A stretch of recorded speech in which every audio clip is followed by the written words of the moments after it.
Halo Sobat Harmony TV, jumpa lagi di Harmony Podcast bersama saya Siti Arti. Jadi hari ini adalah hari spesial karena hari ini aku bakal wawancara dengan salah satu alumni Pondok Pesantren Nurul Haramain, and she is the first generation yang akan menyelesaikan studinya ke Jepang selama 1 tahun. Tapi sebelum itu aku bakal nanya-nanya dulu seputar pengalaman kamu Maira selama belajar di Pondok Pesantren Nurul Haramain. And she is our sister Kak Humaira. So let's go. Assalamualaikum Kak Humaira. Waalaikumsalam warahmatullahi wabarakatuh, Afi. How are you today? Alhamdulillah, I'm wonderful today. Alhamdulillah. Okay, Kak Humaira, I really say thank you very much for taking the time in the midst of your business. And today I will ask you some questions about your plan that will go to Japan for 1 year. But before that, I will ask you about your experience when you was a student in Nurul Haramain. Okay, by the way, what year did you enter to Nurul Haramain? Okay, thank you for the question, Afi. For the exact year that I entered to Nurul Haramain is 2016, in the end of 2016. Okay, so what year you have completed your study in Nurul Haramain, or I mean what year you graduate?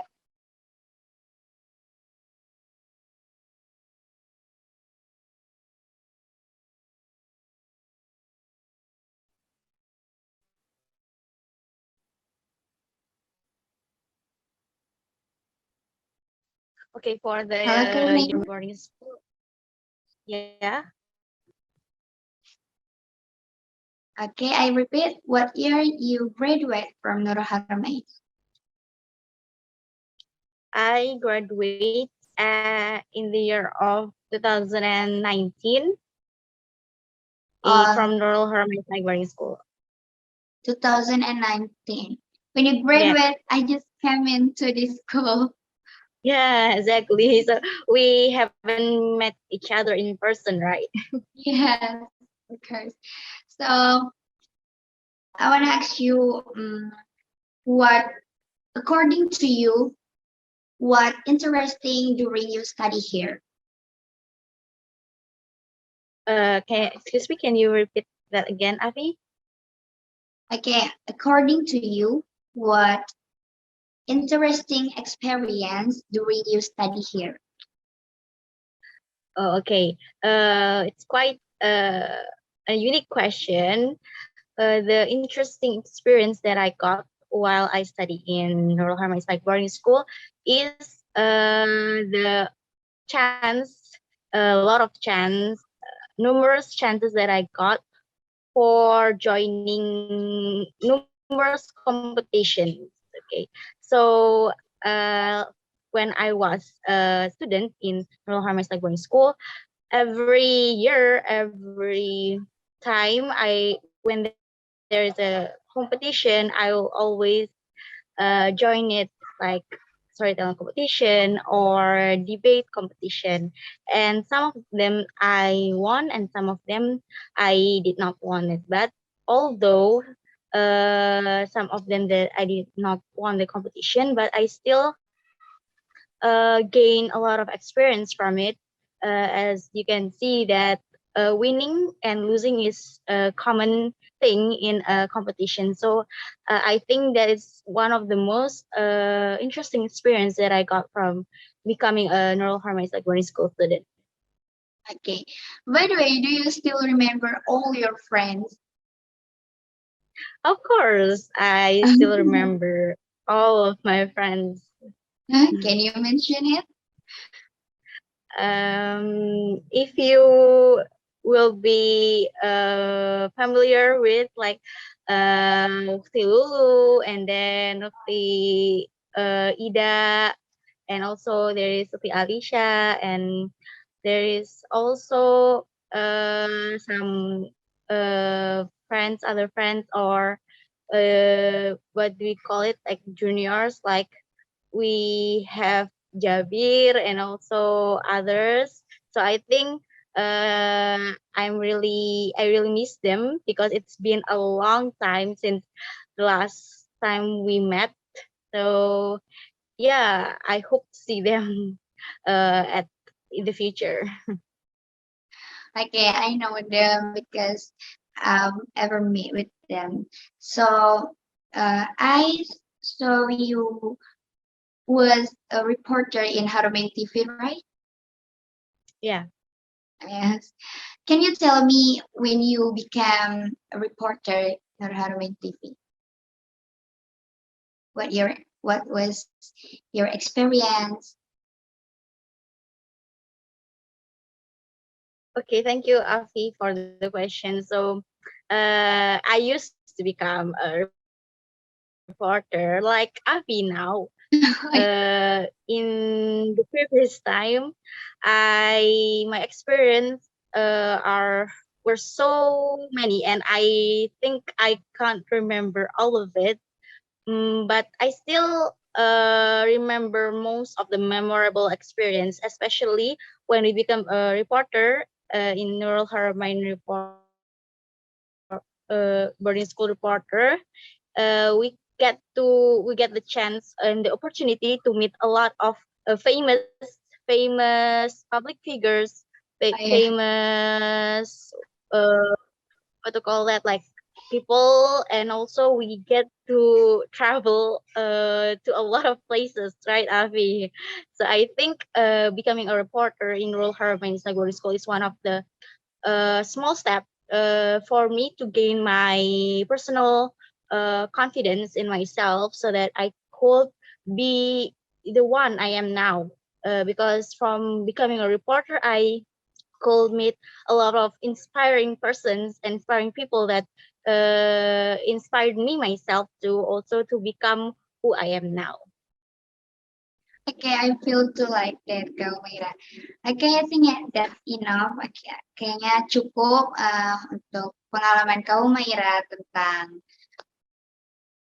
yang pengalaman kau Maira di Nurul Haramain. Sekarang aku pengen nanya tentang rencana kau Humaira yang akan berangkat ke Jepang. Kalau boleh tahu nama programnya itu apa kau Maira? Untuk program ke Jepang nanti, insya Allah itu namanya Final Project Research Student at Kobe University.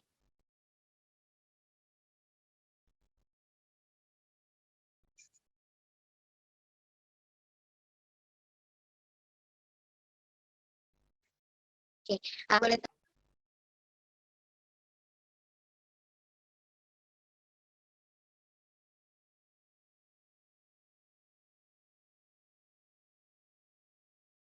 Oke,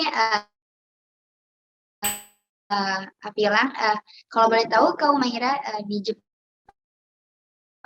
itu ngelakuin kegiatan apa kau Insya Maira? Allah akan lebih ke penelitian ya, penelitian atau riset untuk tugas akhir, atau biasanya kalau di Indonesia kita bilangnya dengan skripsi.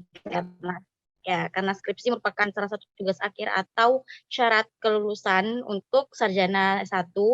Jadi penelitiannya insya Allah akan dilaksanakan di Kobe University itu di Jepang. Emangnya penelitiannya itu tentang apa kau Maira? Untuk saat ini baru mendapat gambaran atau tema atau topik yang akan diteliti, yaitu mengenai bioteknologi rekayasa genetika. Oke. Nah, kenapa milih negara Jepang kau Maira untuk melakukan penelitian tersebut? Ini pasti yang sangat lumayan susah mudah untuk dijawab, atau itu karena di Jepang itu seperti yang kita ketahui ya, pasti udah tidak asing lagi bahwa Jepang merupakan salah satu negara yang memiliki teknologi yang termaju di dunia ini. Jadi telah dipertimbangkan, apalagi ingin mendalami penelitian atau riset mengenai rekayasa genetika, di mana rekayasa genetika ini merupakan suatu tema atau topik dalam biologi yang sangat jarang dan masih memerlukan teknologi atau alat-alat dan bahan-bahan yang masih langka yang ada di Indonesia terutama. Jadi jika di Jepang, insya Allah pasti dari segi fasilitas dan juga fasilitas bahan, fasilitas alat untuk mendukung penelitian rekayasa genetika ini pasti akan lebih bagus dibandingkan jika melakukannya di Indonesia seperti itu. Kaumaira, mungkin Kaumaira bisa ceritain sedikit latar belakang Kaumaira bisa dapetin program ini. Oke, untuk latar belakang bisa dapetin program ini sih sebenarnya agak mengagetkan atau mengejutkan ya, karena saya sendiri juga nggak nyangka atau surprising nggak bisa mendapatkan kesempatan untuk mengikuti program ini. Jadi untuk program ini itu awalnya saya ditawarkan oleh salah satu tenaga pengajar di Jepang yang juga memiliki suatu komunitas atau lembaga yang menaungi para mahasiswa dan mahasiswi dari Indonesia untuk dapat melanjutkan studi di Jepang, sama ada itu S1, S2, S3 maupun seperti riset dan pertukaran pelajar. Lalu setelah saya ditawarin, pertama-tama saya ditanyakan dulu apakah saya memiliki minat untuk melanjutkan studi di Jepang. Setelah itu saya menjawab iya, mungkin insya Allah buat S2-nya. Waktu itu saya tidak nggak merasa bahwa, oh pengen cepet-cepet nih, pengen cepet-cepet pas S1 kan kalau misalnya riset penelitian itu pasti udah tahun depan. Nah, sementara kalau misalnya untuk S2 nunggu saya selesai S1 itu masih sekitar 1,5 sampai 2 tahun lagi.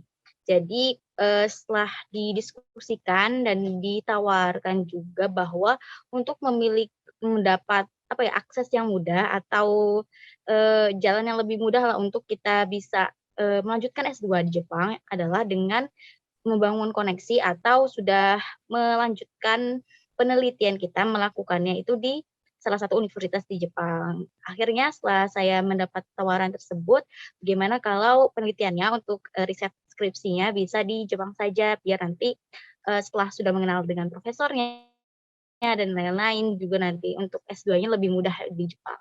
Akhirnya saya ditawarkan untuk melakukan penelitian Jepang dan setelah berbicara dengan adik-adik saya dan juga keluarga, akhirnya saya memutuskan untuk menerima tawaran tersebut dengan beberapa pertimbangan mengenai misalnya biaya dan lain-lain karena jarang ada beasiswa untuk riset skripsi karena ini bukan perjalanan akademik yang secaranya kita akan mendapat gelar, tapi ini hanya dengan kata kita tuh hanya untuk menumpang untuk melakukan penelitian.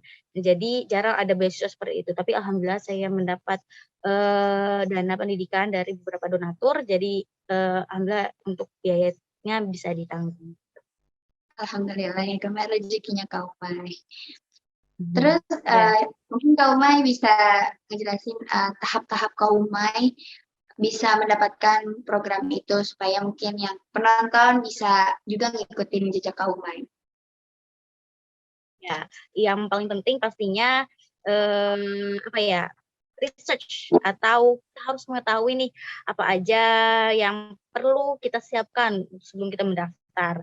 Ya pertama-tama pasti kita harus melihat peluang apa aja sih yang ada saat ini buat teman-teman atau khususnya anak muda ya, jangan sampai malas membaca karena malas membaca itu menjadi salah satu halangan utama buat kita mendapatkan informasi-informasi yang sebenarnya sangat penting untuk masa depan kita. Contohnya kayak ini kesempatan-kesempatan ini kan pastinya akan di-publish atau di-posting di sosial media, lalu ada juga di website dan lain-lain. Sebenarnya banyak kesempatan, cuma hanya kita saja yang tidak mau mencari tahu, tidak mau membaca mengenai kesempatan-kesempatan itu. Lalu yang kedua pastinya kita harus mempersiapkan persyaratan-persyaratannya. Beberapa persyaratan yang sekiranya ini sangat umum dan pasti akan dimintai oleh setiap lembaga atau universitas yang menerima mahasiswa dari luar negeri, biasanya itu yang pertama pasti ada CV atau curriculum vitae.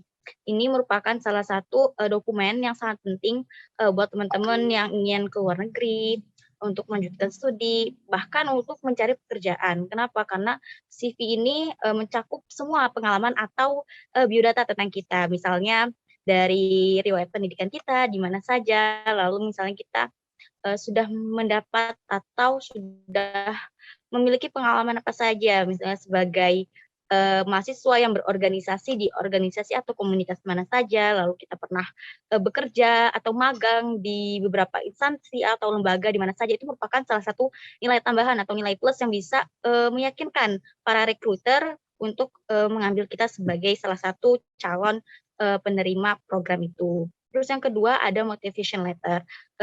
Pastinya kita nggak boleh jauh-jauh lah dari alasan kita kenapa sih kita pengen memilih program itu. Pasti recruiter akan melihat apakah anak ini memiliki ketekunan atau kegigihan untuk masuk dan menjalani program ini.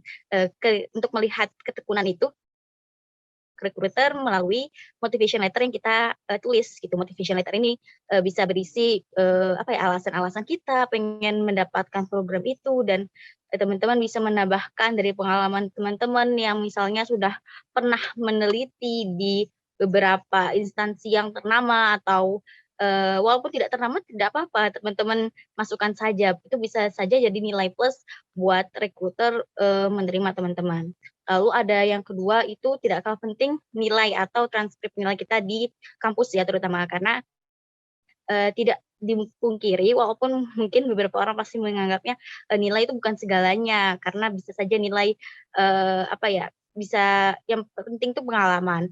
Jangan salah bahwa nilai itu juga memiliki peluang atau yang besar untuk kita diterima apabila nilai kita sudah mumpuni dan cukup standarnya dengan satu universitas tersebut. Jadi teman-teman jangan sampai meremehkan atau menganggap rendah tentang nilai-nilai. Jadi jangan sampai nilai kalian tidak diperhatikan, terutama IPK. IPK usahakanlah di atas 3,5, karena insya Allah ketika teman-teman sudah memiliki nilai di atas 3,5, IPK teman-teman akan sudah dijamin cum laude dan lain-lain seperti itu. Untuk syarat-syarat yang lainnya itu tergantung dari pihak universitas atau lembaga masing-masing sih. Jadi bisa saja dari pihak universitas menginginkan surat rekomendasi. Contohnya kalau saya waktu itu diminta surat rekomendasi dari dosen pembimbing. Jadi teman-teman juga harus memiliki suatu koneksi dengan dosen-dosen kita. Jangan hanya menganggap dosen itu suatu dosen yang galak atau apa, tetapi teman-teman juga harus pandai bersosialisasi dengan dosen, biar dosen juga sudah percaya dengan kita, wah bahwa kita ini mahasiswa yang bisa hidup di luar negeri, bisa belajar, bisa tekun untuk menyelesaikan penelitiannya, untuk menyelesaikan studi kita di luar negeri. Seperti itu, Afi. Ya, baik Kak Umay. Apa aja sih persiapan yang Kak Umay siapin untuk nanti ke Jepang? Untuk sekarang kan belum masih lama ya. Jadi mungkin karena yang tadi beberapa tadi itu ya, untuk pendaftarannya tadi ada CV, ada motivation letter, ada transkrip nilai, ada juga surat rekomendasi dari dosen. Untuk pendukung-pendukungnya mungkin akan menyusul seperti contohnya paspor, terus surat izin tinggal seperti visa dan lain-lain, itu pasti juga harus diurus nantinya. Dan pastinya harus mulai belajar ya, karena ini kan bahasanya sangat berbeda dengan bahasa kita ya, bahasa Indonesia. Dan mungkin untuk bahasa Inggris mungkin untuk di lingkup kampus masih bisa digunakan, tapi karena bahasa Jepang, orang Jepang juga tidak terlalu banyak yang fasih bahasa Inggris, jadi kemungkinan tetap harus mempelajari bahasa Jepang untuk kehidupan sehari-hari. Contohnya misalnya mau belanja di pasar, lain-lain kan pasti harus menggunakan bahasa lokal. Jadi mungkin Kak Umay nyiapin untuk bahasa Jepangnya juga ya Kak Umay? Ya, betul. Jadi Kak Umay mungkin ada pesan yang ingin Kak Umay sampaikan untuk calon mahasiswa, karena Afi juga calon mahasiswa. Wah, selamat ya Afi, bentar lagi ya lulus. Ya. Oke, untuk pesanku pribadi dari saya untuk, teman-teman yang akan menjadi calon mahasiswa nih, yang mungkin, tahun depan ini mau daftar SNMPTN, SBMPTN, terus juga mungkin ada yang mau daftar mandiri atau mungkin ada yang mau ke luar negeri gitu. Tetaplah, eee, jaga atau mimpi-mimpi kalian dan jangan lupa ketika kalian sudah memiliki mimpi yang sangat tinggi tetap, berusaha dengan, usaha-usaha yang atas. Seperti tadi contohnya, mencari dan menggali informasi yang banyak jika kalian pengen, mendapat beasiswa atau ingin ke luar negeri dan lain itu kalian harus, mencari beasiswa karena sebenarnya sesungguhnya kesempatan itu ada banyak, tapi jarang yang, mencarinya sekarang gitu. Oke Kak Mai, kayaknya sampai sini aja. Makasih banyak telah meluangkan waktunya. Pasti lagi sibuk Ya. banget ya Kak Umay. Enggak kok. Ya, thank you and Ya, thank good you juga Alfi. ya, Assalamualaikum. Waalaikumsalam warahmatullahi wabarakatuh. Halo Sobat Haramai TV, demikian wawancara kami bersama Kak Humaira yang akan menyelesaikan studinya di Jepang. Saya Siti Arfia, pamit undur diri. Wassalamualaikum warahmatullahi wabarakatuh.